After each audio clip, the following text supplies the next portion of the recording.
Hello students, welcome back. जैसे कि मैं बता चुका हूं आपको कि 11th क्लास में आपको 2021 के सिलेबस में इकोनॉमिक्स के बारे में मैं बता रहा हूं। दो पार्ट हैं, पार्ट फर्स्ट, पार्ट सेकंड। तो पार्ट फर्स्ट जो है स्टैटिस्टिक्स फॉर इकोनॉमिक्स है, जो हमने इससे पहली वीडियो में बताया है उसका सिलेबस। और part B microeconomics, 40 marks के हमारे दोनों कंटेंट हैं ये, और इनकी वेटेज जो है 40 मार्क्स की है। और टोटल अगर हम करेंगे तो 80 मार्क्स की हमें एग्ज़ाम देना है। थ्योरी जो होगी हमारी 80 मार्क्स की होगी और 20 मार्क्स का हमारा प्रोजेक्ट वर्क होगा स्टूडेंट। तो ऐसे हम 100 मार्क्स कलेक्ट कर सकते हैं। तो इन वीडियोज़ में हम 80 मार्क्स की प्रिपरेशन करेंगे और 20 मार्क्स आपको स्कूल की तरफ से मिलेंगे। देखिए, इसमें हम पढ़ रहे हैं माइक्रो इकोनॉमिक्स के बारे में। माइक्रो इकोनॉमिक्स होता क्या है? सबसे पहले तो ये माइक्रो इकोनॉमिक्स है। माइक्रो का मतलब स्मॉल स्केल पे स्टडी करनी है इसमें हमें। तो इसका इंट्रोडक्शन पहले हम पढ़ेंगे कि इंट्रोडक्शन में हम पढ़ेंगे कि भाई माइक्रो इकोनॉमिक्स होती क्या है, उसका स्कोप क्या होता है, इकोनॉमी क्या होती है, सेंट्रल प्रॉब्लम क्या होती है, प्रोडक्शन पॉसिबिलिटी कर्व क्या होता है, क्यों राइटवर्ड शिफ्ट होता है, क्यों लेफ्टवर्ड शिफ्ट होता है। तो ये इंट्रोडक्शन के बारे में हम पढ़ेंगे, जो 4 मार्क्स का है हमारा चैप्टर पहला। नेक्स्ट हम पढ़ेंगे कंज्यूमर बिहेवियर। देखिए, एक यूनिट है कंज्यूमर बिहेवियर, उसके पार्ट्स हैं, आपको बुक में मिलेंगे। कंज्यूमर्स इक्विलिब्रियम, कार्डिनल अप्रोच मिलेगी। एल्फ्रेड मार्शल ने प्रोड्यूस करी थी इस अप्रोच को कि एक कंज्यूमर कब एक कमोडिटी को परचेज करता है, वो यूटिलिटी ज़्यादा होगी तो क्या करेगा, मार्जिनल यूटिलिटी क्या होती है, टोटल यूटिलिटी क्या होती है, कंज्यूमर इक्विलिब्रियम क्या होता है, इसमें ये पढ़ेंगे हम। फिर इसके बाद उसके बाद जे.आर. हिक्स ने, जॉन रॉबिन्सन हिक्स ने अपनी थ्योरी को प्रोड्यूस किया कंज्यूमर इक्विलिब्रियम में, ऑर्डिनल अप्रोच में, इंडिफरेंस कर्व के अकॉर्डिंग बताया। काफ़ी इफेक्टिव थ्योरी थी ये वाली। और अब 6 मार्क्स का क्वेश्चन इसी यूनिट में से, इसी चैप्टर में से आता है।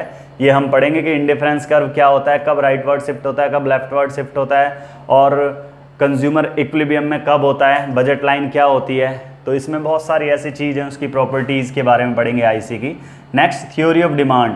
ये सभी बच्चों का बड़ा इंटरेस्टिंग चैप्टर होता है, ये सभी बच्चों को बड़ा इंटरेस्टिंग लगता है ये वाला चैप्टर, थ्योरी ऑफ डिमांड। ये हमेशा रिमेंबर रखते हैं वैसे अधिकतर स्टूडेंट। तो डिमांड क्या होती है, क्यों हम डिमांड करते हैं, प्राइस अगर राइज होता है तो डिमांड फॉल क्यों होती है, इसका रीज़न हम पढ़ेंगे। राइट वर्ड क्यों होता है सिर्फ डिमांड का, लेफ्ट वर्ड क्यों होता है, तो ये हम रीज़न पढ़ेंगे। नेक्स्ट हम पढ़ेंगे स्टूडेंट्स इलास्टिसिटी ऑफ डिमांड। अगर प्राइस के बढ़ने से डिमांड फॉल हो जाती है तो कितने % प्राइस के बढ़ने से कितने % डिमांड फॉल होती है, इसको कैलकुलेट करना इलास्टिसिटी ऑफ डिमांड कहलाता है। तो ये हमारी टोटल 13 मार्क्स की यूनिट है। नेक्स्ट हम पढ़ेंगे प्रोड्यूसर बिहेवियर के बारे में। प्रोड्यूसर बिहेवियर में सबसे पहले हम प्रोडक्शन फंक्शन के बारे में पढ़ेंगे कि एक जो प्रोड्यूसर होता है कि अगर वो शॉर्ट रन में प्रोडक्शन करे तो क्या होगा, लॉन्ग रन में करे तो क्या होगा, कैसे रिसोर्सेज यूज़ करेगा वो। तो इसमें short run production function, long run production function के बारे में हम पढ़ेंगे। और शॉर्ट रन में कौन से फैक्टर यूज़ किए जाते हैं, लॉन्ग रन में कौन से फैक्टर यूज़ किए जाते हैं। तो ये है हमारा प्रोडक्शन फंक्शन के बारे में।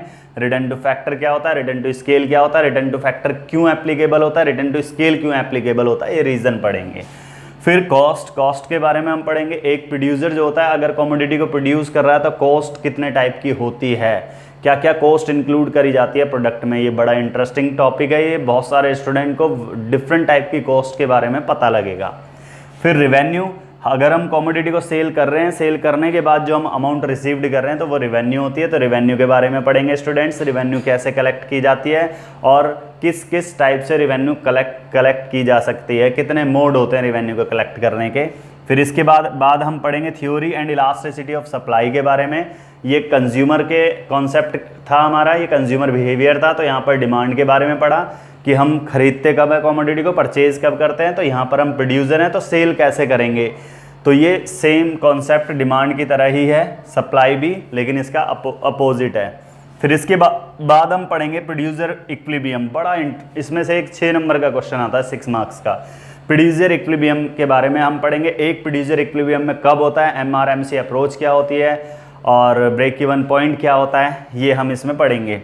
फिर इसके बाद आता है students forms of market. Market की कितनी फॉर्म्स होती है, 4 फॉर्म्स होती हैं। Perfect competition market, monopoly market, monopolistic competition market और ओलिगोपोली मार्केट। इनकी कैरेक्टरिस्टिक्स के बारे में पढ़ेंगे और डिफरेंस पढ़ेंगे मार्केट्स में, ठीक है। नेक्स्ट चैप्टर है प्राइस डिटर्मिनेशन। एक कमोडिटी का प्राइस कैसे डिटरमाइन किया जाता है। डिमांड और सप्लाई को अगर आपने अच्छे से समझ लिया है तो फिर प्राइस डिटर्मिनेशन की थ्योरी को इजीली समझा जा सकता है, ठीक है। तो ये हमारा माइक्रो इकोनॉमिक्स का सिलेबस है।